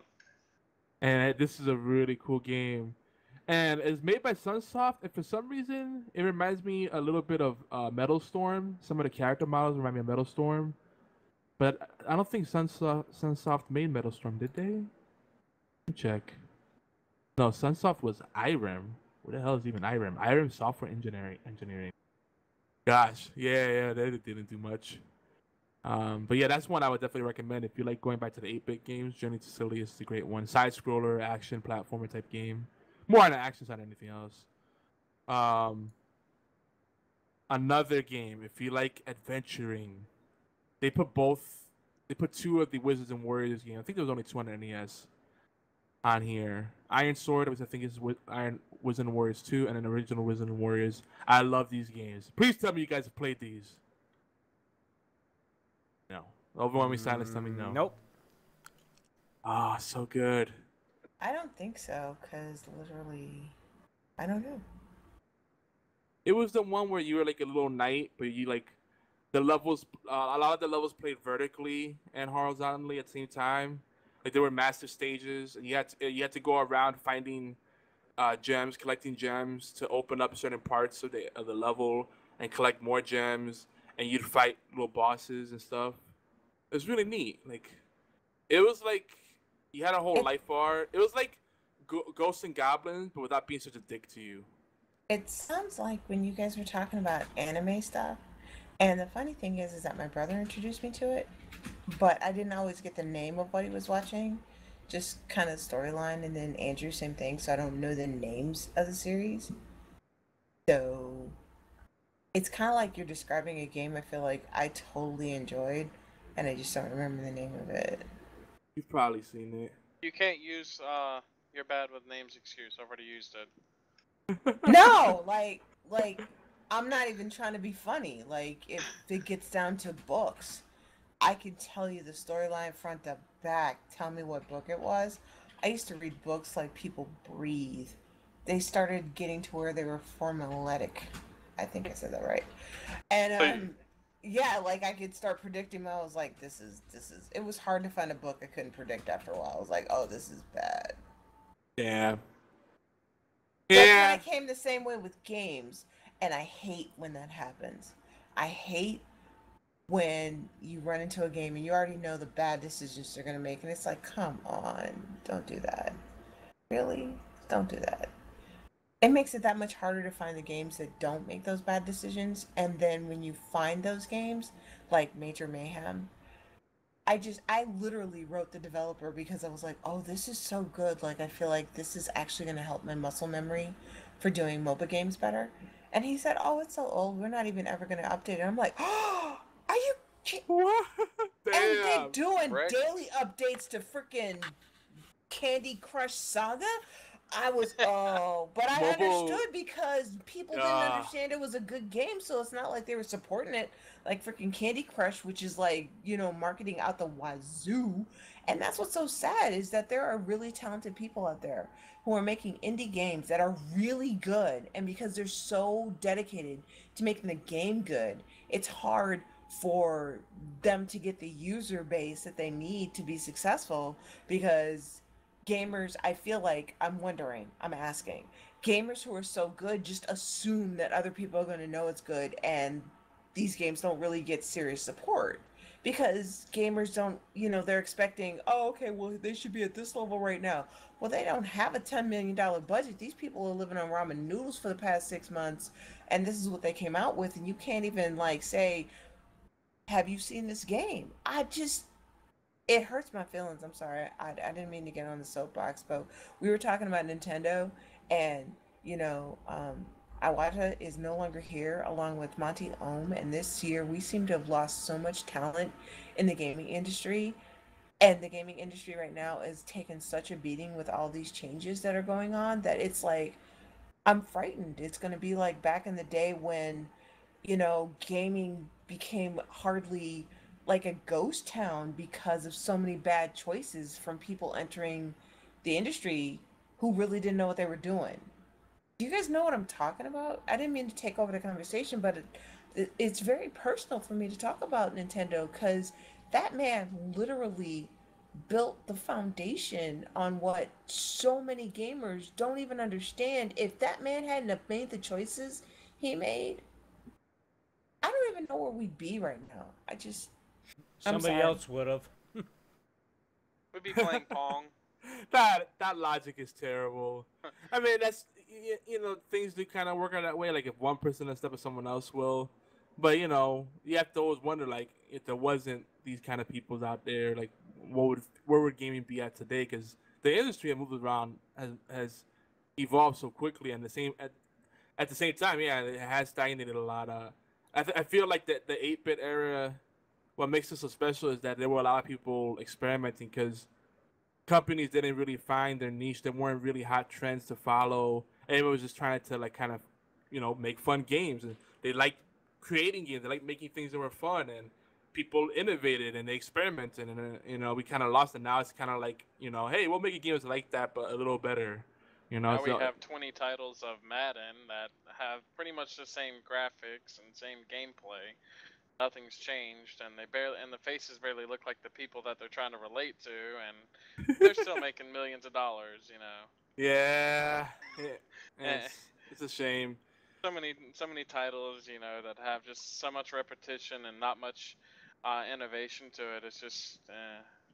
But that's where this video game analyst wrote about it.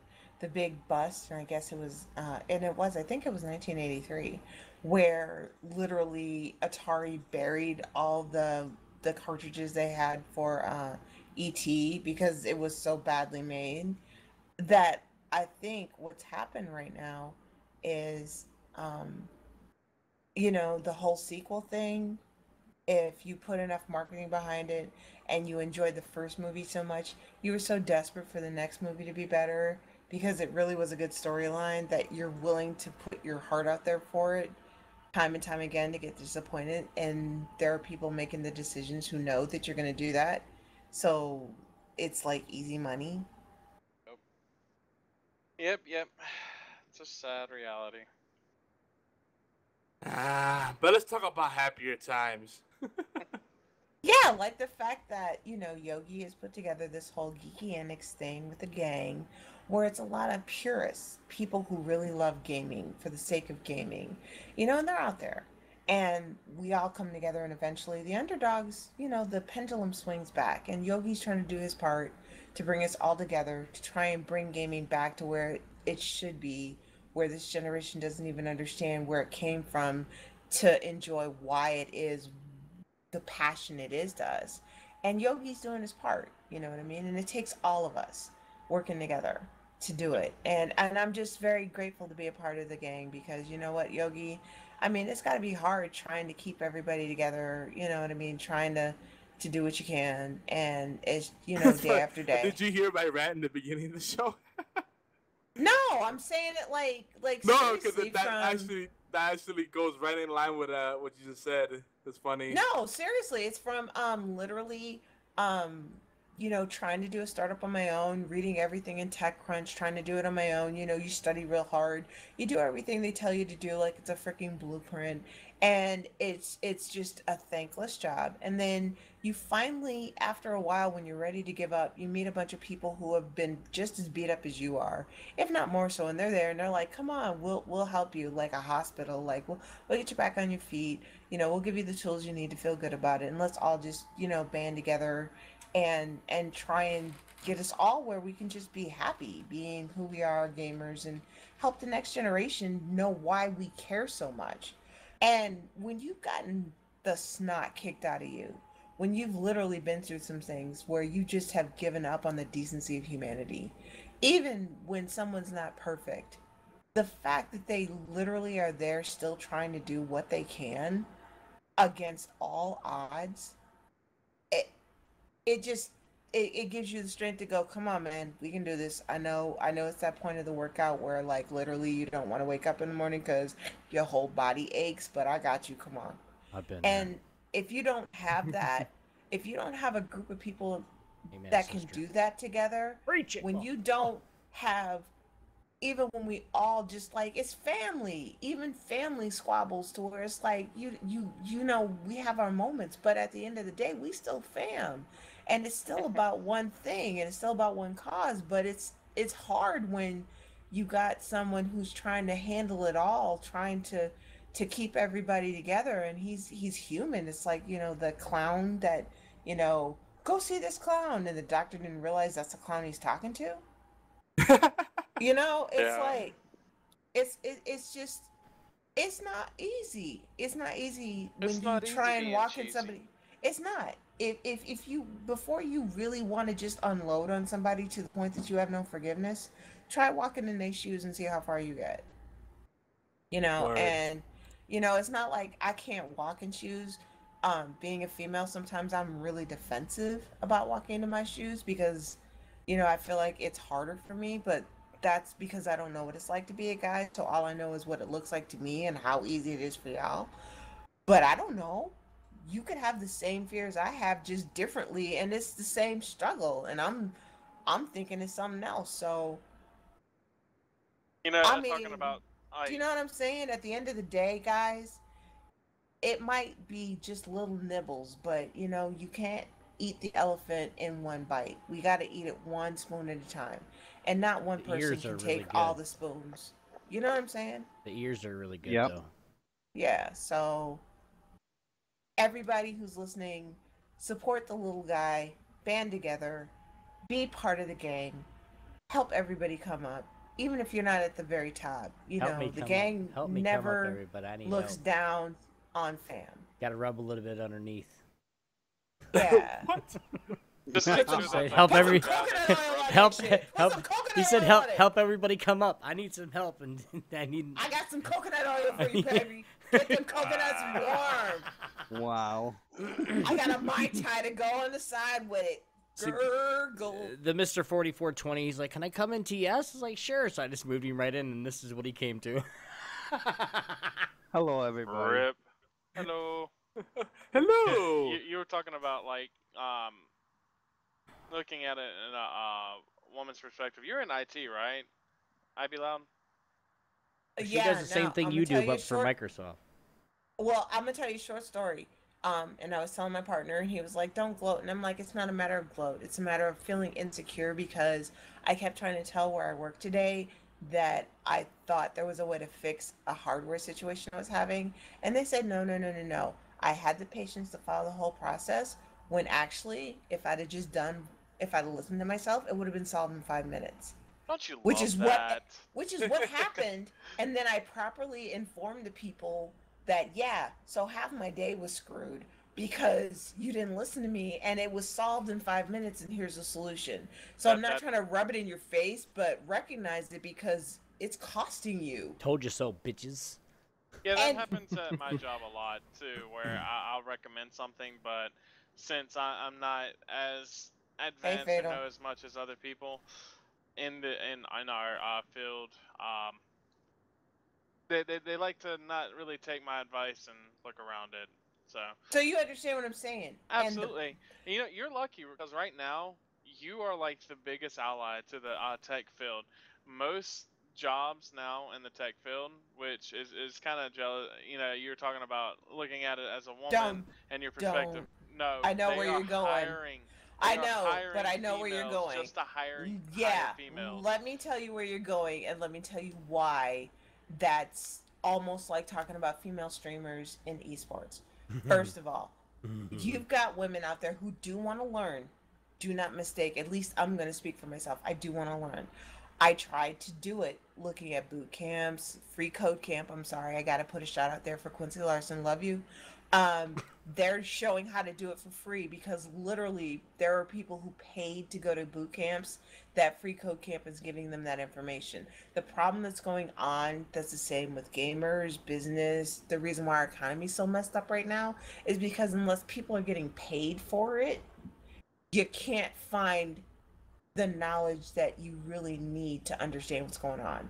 Like the great thing about GeekyAntics is that all of you guys really know what you're talking about.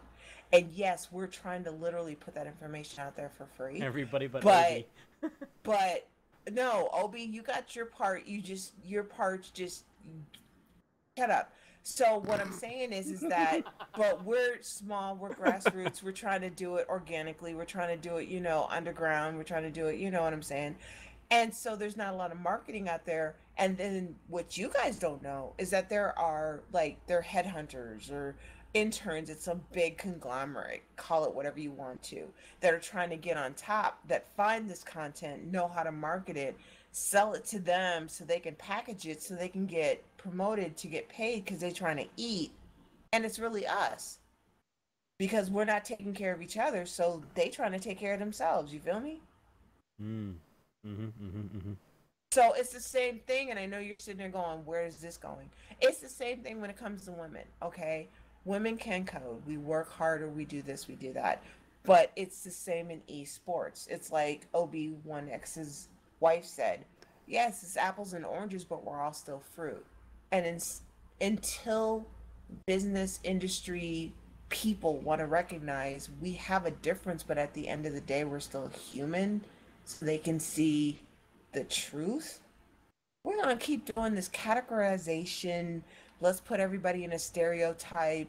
Let's cut our neighbor because I'm trying to take care of mine. Because, you know, we avoided the Great Depression, but we know what it feels like. And nobody's ready to really take that mantle up and be the, you know, the philanthropists, the Rockefellers, the Carnegies, who crushed a lot of small people. But if it wasn't for their money, we wouldn't have half the libraries we got. I'm just saying, we as a common folk, we're divided right now, and it's hurting us. It's just hurting us. I'm sorry, I'm feeling some kind of way, y'all. I'm feeling some kind of way.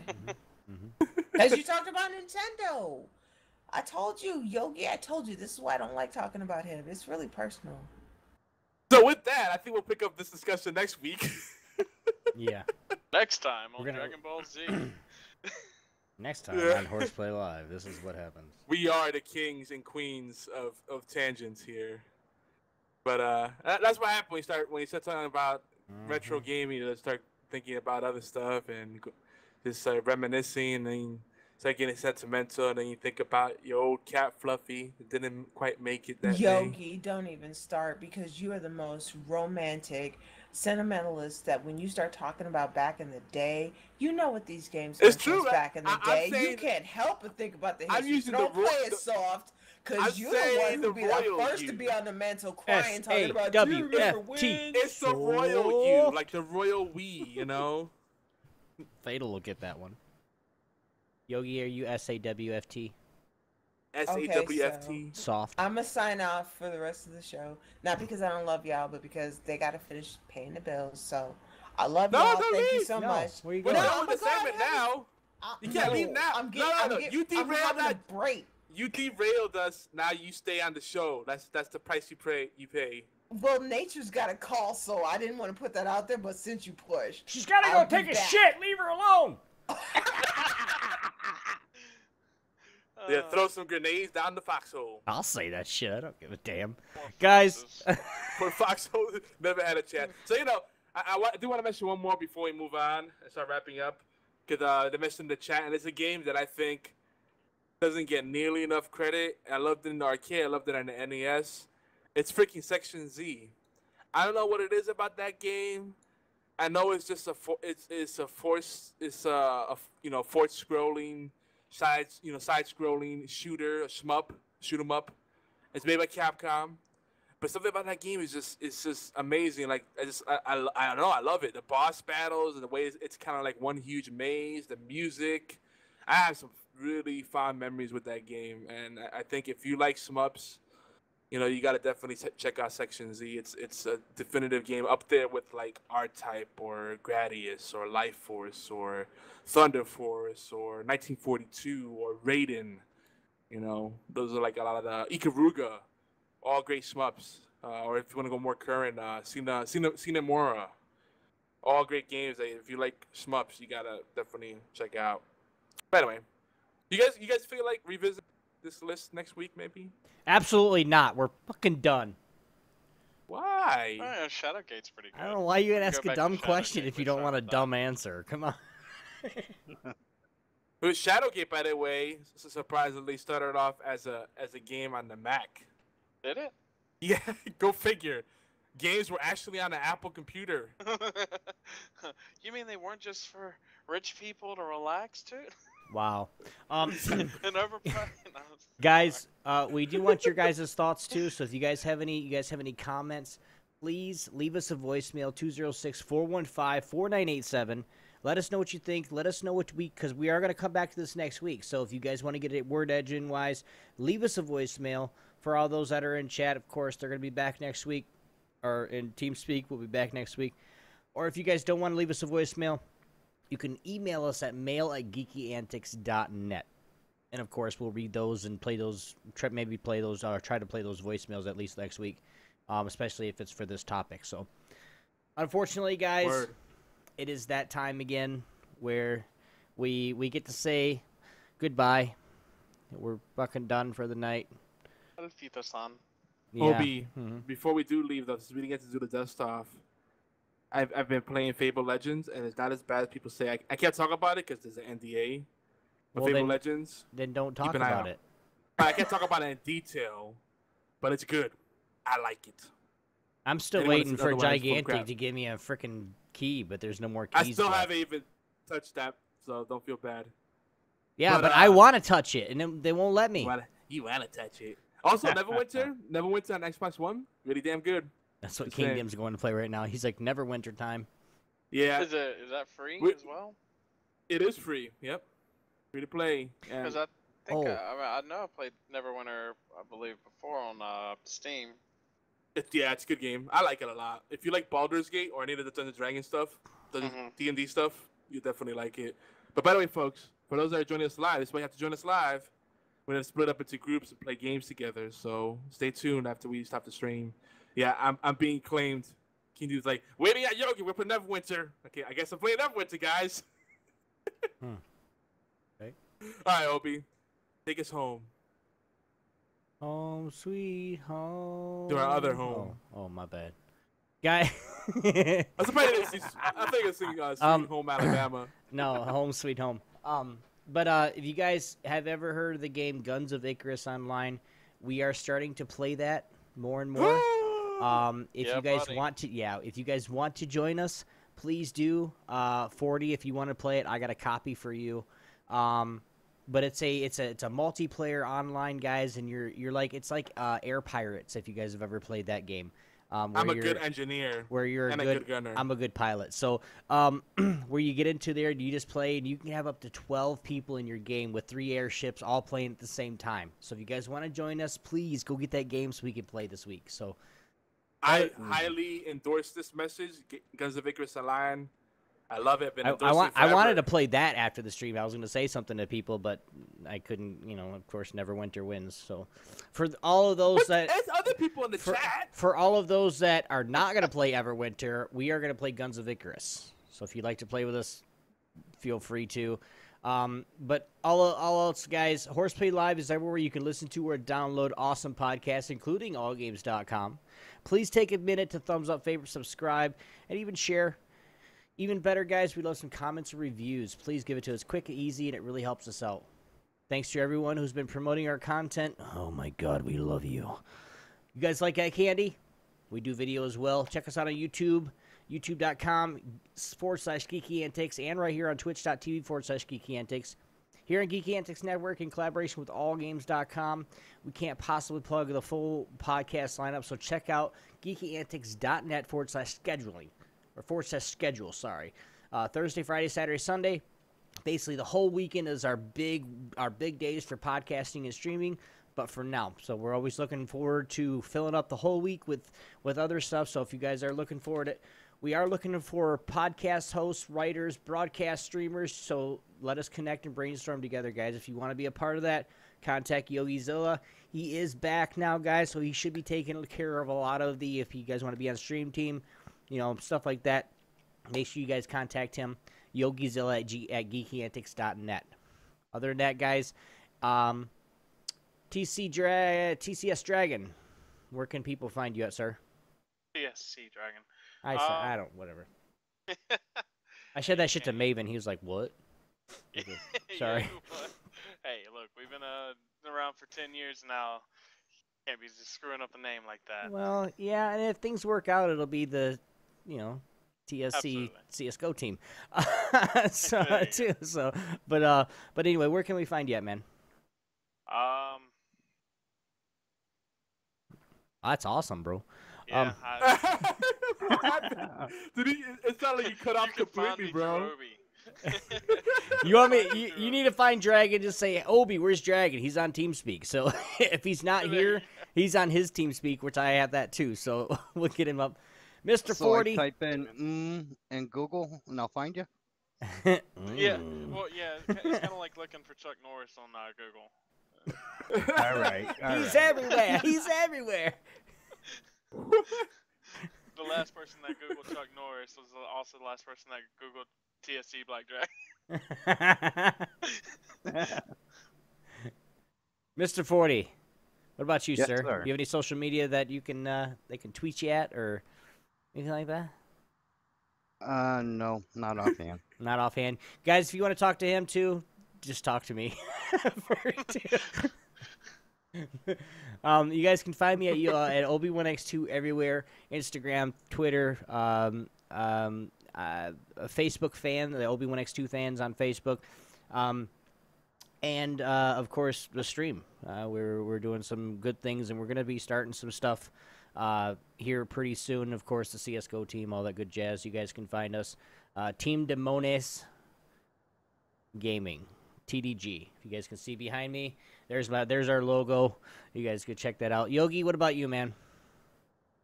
I'm YogiZilla everywhere. Just Google me. I'm YogiZilla on Twitter, Xbox Live, all that good stuff. Steam. And actually, what I wanted to say real quick, for the upcoming Retro Fridays for the foreseeable future, we'll continue the NES Alphabet Soup. And I was wondering if people would like to see Rare Replay streamed from my personal channel, YogiZilla. So Retro Fridays usually on GeekyAntics channel. We have some other streamers that do it too. So I'm gonna be alternating between Rare Replay and the NES games, and playing the NES games in alphabetical order. So let me know what you guys would like to see more of: the Rare Replay stuff or the NES stuff. But we'll definitely keep the NES series going. But I would like some feedback on that. But yeah, hit me up. If you guys are listening to us on allgames.com, the Dead Pixel Live Power Ranking Show is up next, followed by the B-Team Podcast at 9 p.m. Eastern. Be sure to hang out in the chat room by clicking the live or chat button. We'll see you guys there. That's it from HorsePLAY Live. It's Obi1X2, YogiZilla, our guest IB Loud, Mr. 40, and TSC. I almost said it again. TSC Black Dragon.